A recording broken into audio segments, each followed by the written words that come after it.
c'est midi et voilà, il nous est encore permis de savourer de merveilleux moments de télévision avec vous, très chers téléspectateurs. Alors, si le cœur vous en dit, on y va, car c'est midi. C'est maintenant. Et oui. En ce qui concerne ce mercredi, j'ai le grand bonheur de me retrouver aujourd'hui avec le doyen Cassie. Non. Le doyen Cassie. Voilà.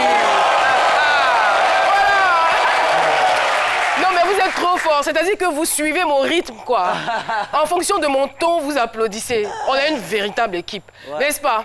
Alors, juste à ses côtés, nous avons la maman de Momo. J'ai nommé Raïssa Diaby. On parlera pas de Momo aujourd'hui. De la cousine de Momo. De la cousine de Momo. C'est très bien envoyé, c'est là. Alors, Docteur Philo est assis aujourd'hui. Juste à côté, ça fait peur. Le père de Kiki. Voilà, le père de Kiki. Il s'appelle Kiki. Kiki. Kiki vous salue, c'est mon animal de compagnie. Avec lui, on n'a pas besoin de croquettes, rien, il est là. Où tu le laisses, ma tête le trouve là-bas. J'adore Kiki. D'accord, très joli nom en tout cas. Aujourd'hui, c'est la journée internationale de lutte contre le diabète.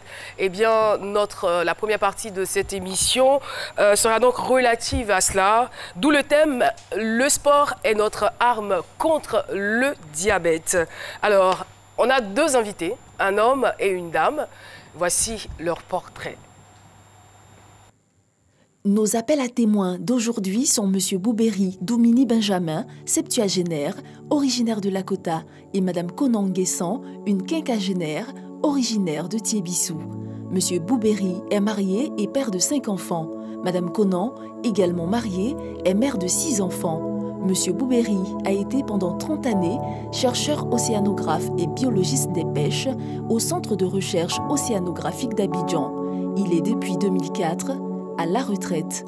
Madame Conan, elle, est restée une femme au foyer. Ce sont 2 adultes passionnés de sport. Tous les 2 sont atteints du diabète et luttent contre cette maladie. Monsieur Boubéry depuis 16 ans et Madame Conan depuis 3 ans. Ils viennent partager sur le plateau de ces midis leurs secrets avec tous ceux qui souffrent de tension, d'obésité et comme eux, du diabète. Avec Caroline, recevons-les. Merci beaucoup. Merci Touré. Et voilà. Nous allons à présent recevoir nos héros du jour. Il s'agit bien sûr de Madame Conan et de Monsieur Boubéry, que je vous demande d'applaudir.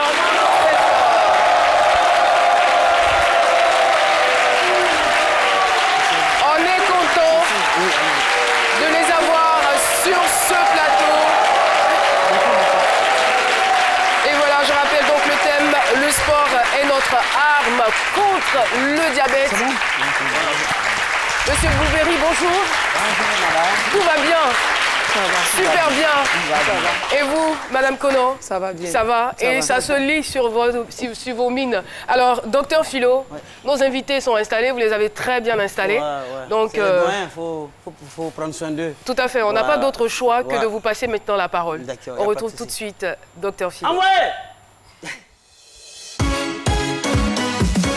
C'est mon avis, avec Docteur Philo. Le sport est notre arme contre le diabète. C'est vrai, le sport, arme contre le diabète, moi je dis que...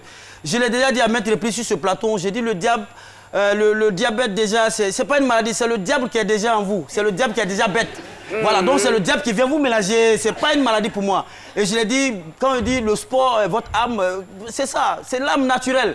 Vous avez vu, c'est l'âme naturelle. Quand vous faites le sport, la sueur qui coule, c'est le sel qui sort. Et quand c'est comme ça, le diabète, c'est quelle maladie où toi, tu peux pas manger tout. Ta nourriture à part, ton sel à part.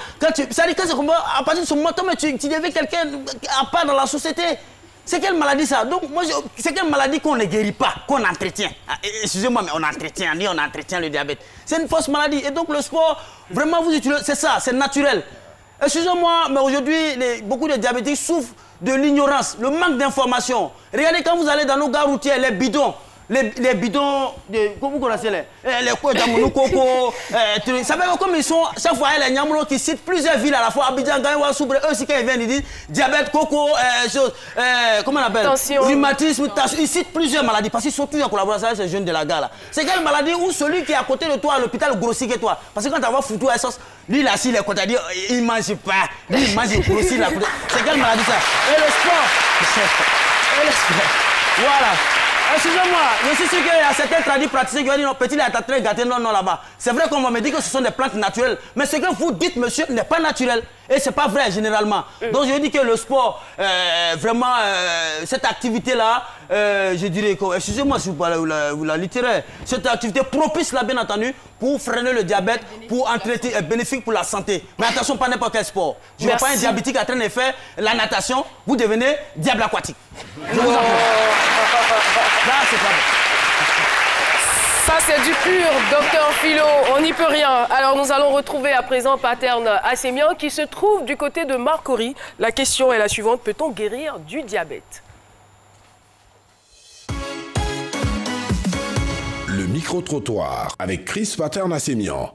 Salut Caroline, dans le cadre du micro-trottoir de ce jour, nous sommes dans la rue de Marcory à l'idée de savoir, peut-on guérir du diabète? Je ne sais pas, je ne sais même pas si on guérit du diabète. Là, je ne sais pas, aucune idée. Je sais qu'il y a des remèdes, soit il y a des femmes là au marché qui vendent aussi les remèdes africains là. Voilà, je sais cela. Il y a des comprimés aussi par rapport à ça. Et puis le diabète là aussi, il y a un certain, comment on appelle ça, une ligne, un régime à suivre, voilà, par rapport au diabète. Non, il ne connaît pas. Là, il ne sait pas. Il veut savoir comment on soigne le diabète. Il y a des remèdes pour le diabète, pas pour finir totalement, mais pour calmer, à l'indigénat surtout.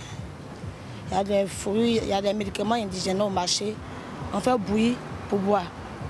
Et moi, la majorité de mes grandes-mères, elles sont dans le diabète. Donc elles font ça, je vois. Même la NACAD, c'est très bon sur le diabète. Contre le diabète, il y a beaucoup de remèdes. Surtout dans le domaine médical, nous avons beaucoup de gammes de médicaments qui peuvent soigner le diabète et ça dépend des types de diabète. Et on met également l'accent sur le sport. Voilà, le dernier intervenant, je dirais qu'il est dans la vision, puisqu'il a parlé de sport. Le sport est notre arme contre le diabète. Alors, Madame Konon, vous avez été informée de la maladie depuis bientôt 4 ans, depuis plus de 3 ans. Et Monsieur Boubéry, vous vivez avec cette maladie, on va dire, depuis 16 ans. Alors, Madame, on démarre par vous, galanterie oblige. Comment est-ce que vous avez reçu cette information? J'étais malade. Et je suis parti à l'hôpital. Après, on m'a donné des bilans à faire. Je suis parti à l'INSP et on m'a déclaré diabétique. Quand vous dites que vous étiez malade, vous souffriez de quoi et c'était quoi les symptômes? J'avais des douleurs partout, maux de tête. Puis je n'arrivais pas à dormir. En tout cas, je ne me sentais pas du tout bien dans mon corps. C'est comme ça que je suis parti. Et comme ma ce malaise-là, il a duré combien de temps avant d'aller à l'hôpital? Bon, c'est depuis 2013. Non, je veux dire, durant combien de mois vous avez senti les malaises avant de vous rendre à l'hôpital? Les malaises, c'est ça, j'ai dit, c'est depuis 2013 que là, la tension était élevée. Et puis bon, toujours les douleurs par-ci, par-là. Et c'est après, on m'a donné les bilans à faire. Et c'est en mars 2015 que je suis parti à l'INSP. Ils ont fait les examens et on m'a déclaré diabétique. Diabétique de type 2? De type 2. De type 2. Oui, bon, on cherchera après à savoir à quoi ça correspond. Mais vous, Monsieur Boubéry, il y a 16 ans de cela? Il y a 16 ans de cela. Mais tout d'abord, je voudrais vous dire merci pour l'opportunité que vous nous donnez d'être ici sur le plateau pour parler du diabète. Je vous en prie. Je voudrais aussi... Mais vous êtes la preuve qu'on peut vivre avec la maladie, parce que ça fait 16 ans et vous avez bonne mine. Je voudrais aussi dire merci aux membres de l'association ADCI qui sont derrière nous pour nous soutenir. ADCI, on vous salue. Merci. D'accord. Alors, je voudrais dire que j'appartiens à une famille de diabétiques. Ok. Et mon petit frère, M. Boubli Gregué Benoît, qui est diabétique comme moi, est actuellement très souffrant. Et je voudrais avoir une pensée très forte pour lui. D'accord. Alors, on vous informe que vous avez la maladie. Il y a 16 ans de cela. C'est quoi votre première réaction? En fait, ma première réaction, c'est la surprise. Pourquoi? Parce que de par ma profession, je vais régulièrement en mer. D'accord. Pour, disons, comme on dit dans nos jargons, faire l'évaluation de nos ressources. Pour savoir la quantité de poissons qu'il y a dans notre mer. D'accord. Et à chaque fois qu'on doit y aller, on produit un certificat médical qui dit qu'on est apte à aller en mer. Rappelons que vous êtes chercheur océanographe à la retraite. À la retraite. Donc en 2002, comme il le faut, j'ai produit ce certificat médical qui me déclarait apte. Et nous sommes allés en mer. On a passé 10 jours en mer et le dernier jour, on était au large du Ghana. Toute la nuit, je n'ai pas dormi. J'allais régulièrement pisser, régulièrement, je bois, je pisse, je bois, je pisse. Vous aviez constamment soif? Constamment soif. Ah, comme je dis, heureusement qu'on était arrivé à quai. Donc, dès que je suis sorti, j'ai été directement à l'hôpital à Tema. Et là-bas, le médecin qui m'a reçu a dit que j'étais diabétique. Et le même jour, nous avons pris l'avion pour venir à Abidjan. Dès l'aéroport, j'ai été directement à l'hôpital des gens de mer, où le diagnostic qui a été posé au Ghana a été confirmé. C'est ainsi. Les pensées qui vous envahissaient pendant le vol, quelles étaient ces pensées-là? Mais pendant le vol, j'ai indisposé tout le monde, puisque chaque minute, il fallait que j'aille pisser. Dans un espace restreint, on vous voit régulièrement passer. Mais ce type-là, il a quoi? Voilà. Donc, pour moi, là, le plus urgent, peut-être que si l'avion devait multiplier sa vitesse pour qu'on arrive tôt, je serais soulagé. Et heureusement, l'avion est arrivé, j'ai été à l'hôpital et, en tout cas, le médicament m'a été prescrit. Je vous assure, madame, en l'espace d'une semaine, bien 2 semaines, j'ai perdu 10 kilos. Ah oui, parce que c'est dramatique. Il faut l'avoir vécu pour savoir ce que c'est. Alors, la perte de poids, elle était liée à votre état psychologique ou c'était le fait de la maladie? La perte de poids est liée à la maladie parce que... Peut-être aux deux. Parce que lorsque vous n'aviez pas encore l'information, vous étiez zen quand même. Oui, quand on n'avait pas encore, j'étais bien. Mais il faut dire aussi que sur le bateau, puisque le travail qu'on fait est un peu rude, on mangeait beaucoup. On mangeait, comme on dit, bien. Et surtout, on buvait beaucoup de sucreries et surtout la crème glacée pour avoir la force nécessaire pour travailler. Ça, c'était votre vie avant que vous n'ayez les formations. Voilà. Mais ce qui fait maigrir... Donc vous mangez sucré, vous mangez gras. Il n'y avait pas de contrôle au niveau alimentaire? Absolument rien. Est-ce que c'était pareil pour vous, Madame Konon? C'est pareil. Je mangeais bien, gras, sucré. C'était quoi vos repas préférés? Foutou, banane, sauce graine. Pour dire à quel point il ne s'amusait pas avec la nourriture. Je mangeais bien. Vous aimiez beaucoup la sauce graine? J'aimais beaucoup. La sauce arachide aussi? Non, pas trop. Pas trop, d'accord. Graine. J'aimais ça beaucoup. Le sucre? Ah, je consommais le sucre. Voilà. Je buvais beaucoup la sucrerie et puis les gras, en tout cas. Pendant les fêtes, en tout cas, je me donne. Alors, je suppose qu'à l'annonce de la maladie, vous êtes forcément soumis à un régime. Oui. Quel genre de régime? Bon, pas gras, pas sucré. Et bon, tu dois mesurer la nourriture avant de manger. Tu ne dois pas manger à ta faim, en tout cas. Et de façon équilibrée, quoi. Mais à vous entendre parler, on a l'impression que c'est quand on mange bien qu'on est atteint du diabète. Donc, il ne faudrait plus qu'on mange bien. Non, non, on mange bien, mais équilibré, quoi. Si vous citez les foutus et autres, là, Guigui, moi, allez, ça au fait. Non, non, ça dépend du sens qu'on accorde à manger bien. Voilà, on peut manger bien et, comme elle a dit, manger équilibré. On ne consomme pas des fruits et à n'importe quelle heure, on consomme des aliments qui sont gras, qui sont lourds. Voilà, on mange après 18h, après 20h, voire après 22h même. Manger tout à tout moment. Avec le train de vie des gens aujourd'hui. Oui, le doyen. Oui, manger bien, c'est relatif, mais ce qu'il faut retenir, c'est que, à défaut de la pratique régulière d'un sport, il faut saisir toutes les occasions de marche. Il faut marcher. Il y a un ancien qui disait que bien marcher et bien mâcher, voici le secret de la longévité. Nous ne faisons pas beaucoup d'efforts physiques et ça nous pénalise. C'est ça. Merci. Oui, Raïssa. Quel type de sport vous faites concrètement? Bon. Quand on est diabétique, quel type de sport faut faire? Nous, avec notre âge, notre sport, on s'assoit. Et c'est un sport? Oui, oui. On s'assoit sur les chaises.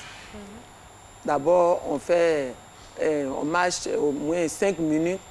Et puis après, on vient, on s'assoit, on fait les mouvements.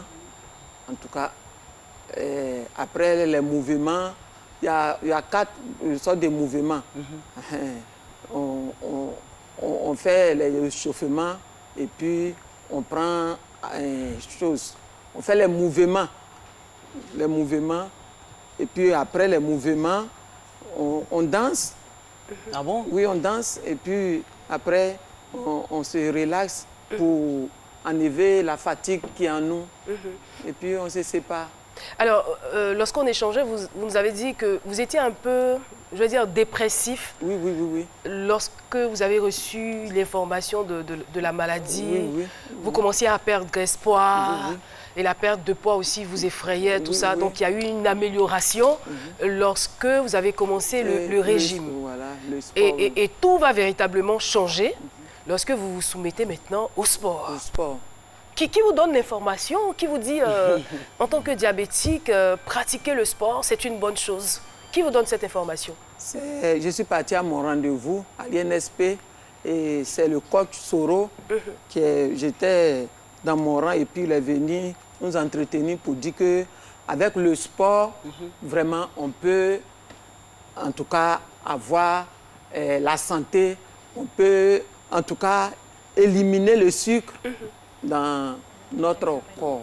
Et est-ce que vous ne vous dites pas bon, je suis là. C'est ça même. La façon dont je suis faible là, pour me déplacer, ces problèmes, ces sports, j'allais le faire. C'est pas ça votre réaction? En tout cas, c'est ça.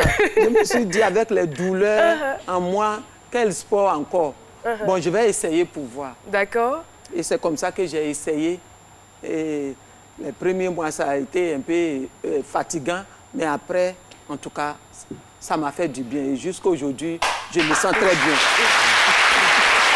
Monsieur Boubéry, est-ce que c'était pareil pour vous? Est-ce que vous aviez des appréhensions lorsqu'on vous a dit que le sport pourrait améliorer votre état de santé?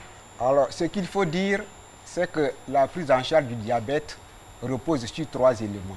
D'accord. Le médicament, un régime alimentaire adéquat, et puis ensuite une activité physique. D'accord. Donc chaque fois qu'on va en consultation, on lui l'explique. Mais en fait, on vous a expliqué, mais il faut mettre en pratique. C'est cela. Et quand on retourne à la maison, bon... Les réalités sont là. Les réalités sont autre chose. Donc on peut suivre un peu le régime alimentaire, ce qui souvent n'est pas évident aussi, mais on le suit. Mais la pratique du sport, ça, on ne le fait pas. Dans mon cas, j'ai l'habitude de marcher tous les jours. Donc, pratiquer le sport fait partie même, comme on peut le dire, des médicaments du diabète. Très bien. C'est une belle phrase. Et c'est sur cette phrase que nous allons marquer une pause. C'est l'heure de la pub. On se retrouve dans quelques petits instants. Et voilà, on est de retour sur le plateau de ce midi et on va s'abstenir d'applaudir. Nos invités témoins restent toujours avec nous. Vous le savez, les hommes font le sport pour leur équilibre, pour leur bien-être. Mais il y a aussi que les animaux font du sport. Je n'en dis pas plus, constatez-le avec nous. Apparemment, les animaux, ils ne sont pas prêts à faire le sport. Voilà. On assiste là. Et voilà. Et voilà. Monsieur, sachez que nous vous applaudissons dans notre cœur. Voilà.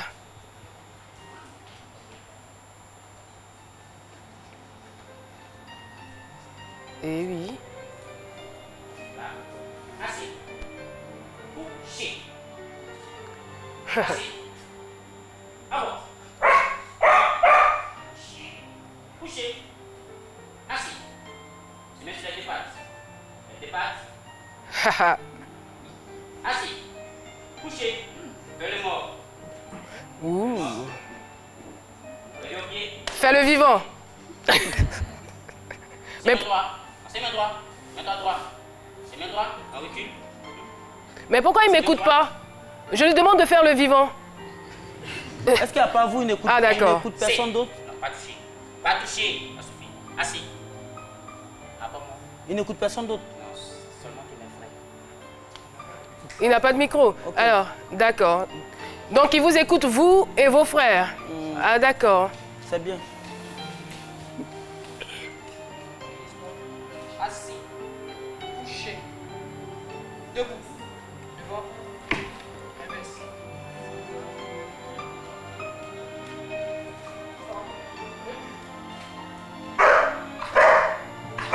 Gauche.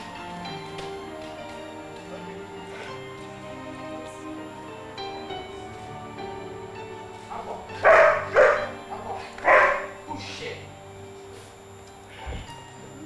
Tu es voleur.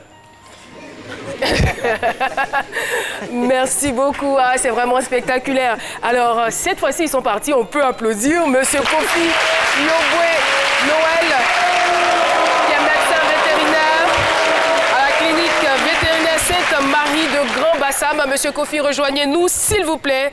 Alors, avec lui, nous allons parler du Salon des animaux de compagnie qui va se tenir du 17 au 18 novembre au Palais de la Culture. Alors, bonjour et bienvenue sur notre plateau, Monsieur Kofi. Bonjour, madame. Alors, j'aimerais savoir pourquoi un salon des animaux de compagnie? Alors, il faut savoir que de plus en plus, la population acquiert les animaux de compagnie, les chiens, les chats, les chevaux, etc. Et ils ne savent pas très bien les gérer. Et donc, nous voulons organiser ce salon-là pour leur montrer et les former, les informer, de sorte que chacun puisse vivre en harmonie avec son animal de compagnie à la maison. Et de façon concrète, comment ça va se passer? Alors, là, vous arrivez au salon Alors, ce qui va se passer, c'est qu'on aura des conférences. On aura des conférences qui ont pour thème pourquoi et quand consulter un vétérinaire. Et le deuxième a pour thème l'épanouissement de mon animal de compagnie. Pour dire qu'avoir un animal de compagnie, c'est une responsabilité. Ainsi, quand nous devons lui donner à boire, nous devons le soigner, nous devons le laisser s'exprimer, nous devons... Les bergers? Les bergers, bien, un bon logement, bien entendu. Et c'est quoi notre bénéfice lorsque notre animal de compagnie est épanoui? Alors, il faut savoir que les animaux de compagnie sont utilisés pour la détection de certaines pathologies, notamment le cancer. Ils sont utilisés pour le sauvetage en mer ou bien en eau. Ils sont utilisés pour la garde. Ils sont utilisés pour même le bien-être même de la population. Ça, c'est quand ils sont aussi bien dressés que ceux qu'on vient de voir. Oui, quand ils sont bien dressés, et c'est très parfait. D'accord. Alors, les dispositions sécuritaires, parce que ça donne envie quand même d'aller assister à ce salon. Il y a des gens qui vont venir. Est-ce que vous avez mis sur pied, est-ce que vous mettrez sur place des dispositions sécuritaires? Oui, il faut dire qu'à ce salon, il n'y aura pas de contact véritable entre les visiteurs et les chiens. Et donc, il y a un espace réservé aux chiens et un espace réservé pour les visiteurs. Et donc, à ce salon, nous aurons des vaccinations gratuites pour ceux qui n'ont pas la possibilité de vacciner gratuitement leurs chiens contre la rage. Et donc, ils viendront pour le faire. À ce salon, on aura une rencontre entre les professionnels et les propriétaires pour qu'on sache où voir les vétérinaires, comment faire, etc. On peut venir tous sortes de chiens pour les vacciner? Bien entendu, tout le monde est Même invité. ceux qu'on n'a jamais vaccinés? Ceux qu'on n'a jamais vaccinés, ils sont invités à faire venir les chiens pour se faire vacciner. D'accord. Et on aura une démonstration comme on l'a fait ici, mais avec le 43e BIMA qui viendra nous faire une démonstration avec le chien et montrer qu'on peut retirer beaucoup de choses de notre chien quand elle est bien dressée. Et je pense qu'il n'y aura pas que des chiens, parce que je vois là un perroquet. Oui, bien entendu. Il y a un perroquet. Il ne parle pas. Non, il parle. Mais il est un peu stressé, il est un peu timide. Ah, lui aussi stresse. Ah, le monde, d'accord. D'accord. En tout cas, merci beaucoup. Et donc, ça se tiendra ce week-end, donc les 17 et 18 novembre, au Palais de la Culture. Et la population abidjanaise est invitée et au-delà la population de la Côte d'Ivoire. C'est de 9h à 18h. 9h à 18h et nous disons que l'accès est gratuit. Merci infiniment. Kofi Yobwe Noël, merci beaucoup. Je rappelle que vous êtes médecin vétérinaire à la clinique vétérinaire Sainte-Mère de Grand-Bassam. Merci d'être passé sur notre plateau et nous allons continuer nos échanges avec bien sûr nos invités. Alors, ça va? Ça va toujours bien. Votre micro, vous voulez prendre la parole maintenant? D'accord. Donc, juste avant la pub, on parlait un peu de votre régime, de la pratique du sport. Raïssa avait demandé quel genre de sport vous pratiquiez, parce que c'est un sport forcément adapté à votre état de santé. Absolument. Mais avant ça, est-ce que vous avez fait un bilan de santé qui a prouvé que vous étiez apte à faire le sport? Il y a eu un bilan, de santé. Les médecins même ont donné leur accord. Les médecins ont donné leur accord. Et moi, je veux poser la question à M. Soro. Est-ce que c'est tous les types de diabète et tous les diabétiques qui sont aptes à faire le sport? Ben, il faut dire le sport que nous faisons, c'est un sport thérapeutique. Vous pouvez vous tenir debout, s'il vous plaît. C'est un sport thérapeutique, ce n'est pas permis à n'importe qui de faire ce sport-là. Et ce n'est pas permis à n'importe qui d'enseigner ces cours, parce que c'est un cours c'est une filière, on peut dire c'est une spécialité, surtout à l'INGS. Voilà. Et le sport que nous faisons, c'est avec les conseils des médecins. Et avant qu'un patient ne vienne faire le sport avec nous, il doit faire d'abord un bilan de santé qui est approuvé par le médecin, qui lui permet de venir faire le sport avec nous. Le sport que nous faisons, c'est adapté voilà, par rapport à sa condition physique. D'accord. Voilà, donc c'est un peu ça. Mais je veux dire, vous gagnez quoi dans cette histoire? Ben, nous, c'est une grande joie pour nous d'apporter notre savoir-faire. C'est du bénévolat? Oui, c'est du bénévolat que nous faisons. Cadeau. Bravo. Ouais.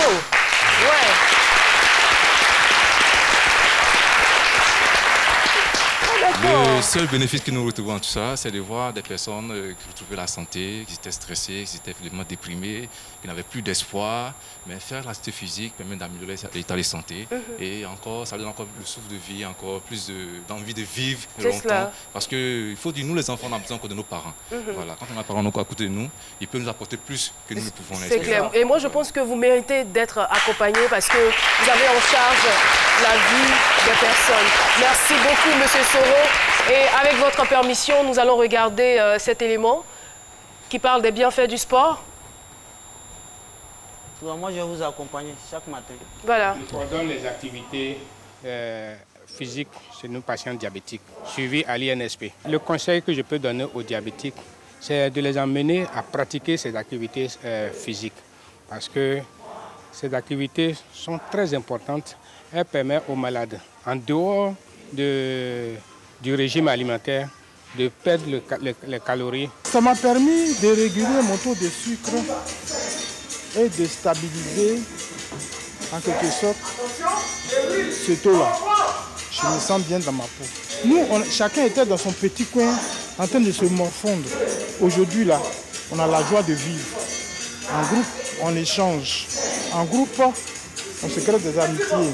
En groupe, et les petits secrets de la maladie, comment s'y prendre pour pouvoir vivre longtemps avec, on les partage. Du point de vue amélioration de santé, je pense que je suis beaucoup content maintenant de moi-même. Jusqu'à l'époque, je ne peux même pas me lever à la maison pour prendre un verre, pour prendre une cuillère, pour prendre ceci. Maintenant, je fais des mouvements, je me déplace facilement et tout ça, je pense bien que c'est déjà un bon pas pour nous et pour la santé que nous avions. Avant, j'avais des problèmes à monter les marches d'escalier. Aujourd'hui, j'arrive à monter tranquillement les marches d'escalier sans être étouffée. Et mon insuline, je piquais 30. Aujourd'hui, je suis à 20. Et le matin 20, le soir 16. Donc, ça a considérablement diminué. Et il y a certains médicaments que je prenais, dont je ne prends plus. à cause du sport. Il y a beaucoup qui sont venus qui n'arrivaient même pas à marcher. Marchaient à peine avec des cadres. Mais aujourd'hui, on voit ces personnes-là qui sont bien, d'autres même sont bien redressés, mais c'est les membres supérieurs là qui ne sont pas encore bien détendus. Mais j'espère que par la grâce de Dieu, tout ira bien. Édifiant quand même, comme élément, effectivement. La pratique du sport améliore la santé, améliore surtout la circulation sanguine et réduit aussi les risques de maladies cardiovasculaires et aide aussi à mieux contrôler son poids. Voilà. Ce n'est pas encore terminé parce qu'on doit absolument avoir les réactions du public et pour ce faire, je vais recevoir ici Paulus Agathon. Vos réactions nous intéressent avec Paulus Agathon. Merci de recevoir Paulus Agathon. Un nom très particulier quand même. Oui, bonjour Caroline. Bonjour Paulus. Bonjour à tous. Toujours le sourire. Oui, c'est important. Il faut savoir communiquer la joie qu'on a de vivre. Tout simplement parce que la vie est belle. Absolument. Ouais. Allez-y. Alors sur la page Facebook, on a le message de Sawa Sonia Zouzoua. Elle dit c'est vrai que le sport contribue d'une part à ralentir le diabète, mais il ne faut surtout pas oublier que l'autre partie revient à l'alimentation, parce que tu ne peux pas continuer de manger du sucre en grande quantité et espérer pouvoir vivre longtemps. Le deuxième message, c'est celui de Fabrice Stéphane Daché. Il dit merci pour cette belle expérience que vous venez de partager. En tout cas, beaucoup de mes proches ne savaient pas qu'on pouvait ralentir le diabète avec le sport. Abou Konaté, lui, il a deux questions. Il voudrait savoir s'il y a un type spécifique de sport pour ralentir le diabète et à quelle périodicité il faut faire ce sport-là. On va plutôt parler de la périodicité, puisqu'ils ont déjà décrit le genre de sport qu'ils faisaient. Allez-y, monsieur. Ok, merci. Dans le cadre de notre association, de la DSI, nous nous retrouvons tous les mardis et jeudi à l'INSP pour faire le sport pendant 2 heures de temps. Donc 2 fois par semaine, 2 fois par semaine. 4 heures de sport par semaine. Mais voilà. En général, les recommandations des médecins, si vous faites 30 minutes de sport 3 jours, c'est déjà bon. Ce qui est certain, c'est qu'il faut réellement bouger. Il faut bouger. Marcher, c'est déjà du sport. Quand vous allez au plateau, au lieu de prendre l'ascenseur, si vous pouvez prendre les escaliers, c'est déjà une activité physique. Donc il y a une variété d'activités physiques qu'on peut faire pour ralentir le diabète et puis en général lutter contre toutes les maladies métaboliques. Merci infiniment pour ce complément d'information. Oui. Alors Caroline, ça sera tout pour les réactions des internautes. On va inviter ceux qui ne l'ont pas encore fait à rejoindre la page Facebook C'est Midi en mettant un like pour recevoir toutes les publications. À demain. À demain, Paulus Agathon. Merci beaucoup. Alors, important de noter que le diabète est une cause majeure de cécité, d'insuffisance rénale, d'accidents cardiaques, d'accidents vasculaires cérébraux et d'amputation des membres inférieurs, pour dire que la maladie est quand même grave. Alors, pour ceux qui nous regardent en ce moment, que pouvez-vous leur dire pour qu'ils puissent rejoindre le groupe? Le groupe de sport, je veux dire.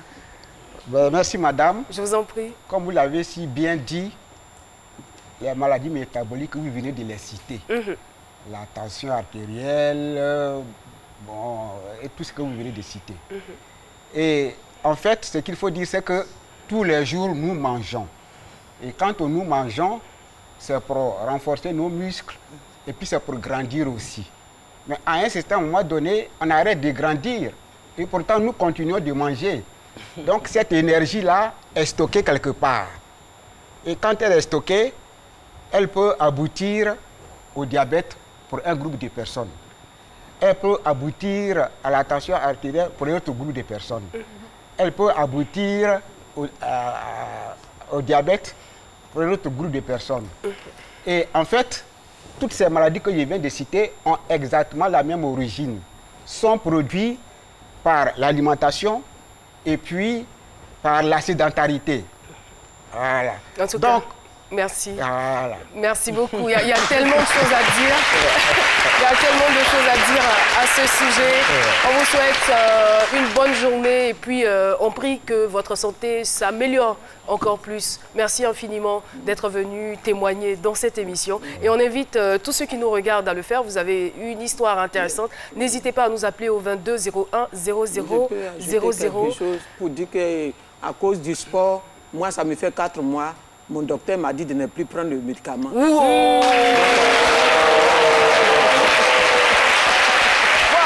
fais le sport et puis l'alimentation.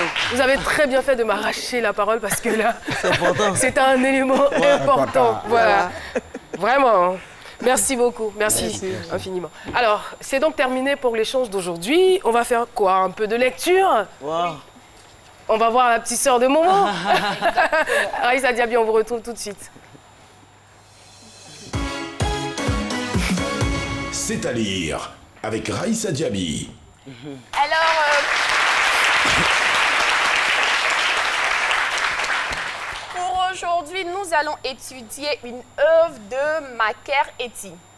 Elle s'intitule Pour le bonheur des miens. Alors, c'est sa 3e œuvre. Il est auteur de plusieurs œuvres. Il faut savoir que Maker Eti est un auteur ivoirien. Il est président de l'Association des écrivains ivoiriens. Il est critique littéraire aussi. Et pour nous raconter l'histoire de cette œuvre, nous allons recevoir une très belle jeune dame qui se nomme Kwame Lou, qui va nous rejoindre ici. Donc je vous demande de l'applaudir.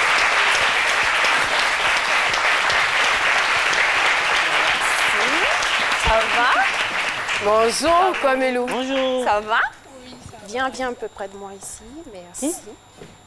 Alors, tu as décidé de venir partager avec nous l'œuvre et on t'écoute. L'histoire, c'est quoi? Alors, ce roman raconte l'histoire du jeune élève du nom de Toto Amaflori, issu d'une famille très très pauvre. Alors, intelligente et studieuse. On va vous demander de rapprocher le micro et puis de donner un peu de la voix parce que moi je vous entends pas. Intelligente et studieuse et pensait avoir tous les moyens Raïssa pour réaliser ses rêves. Mais c'était sans compter. Qu'est-ce qui va se passer?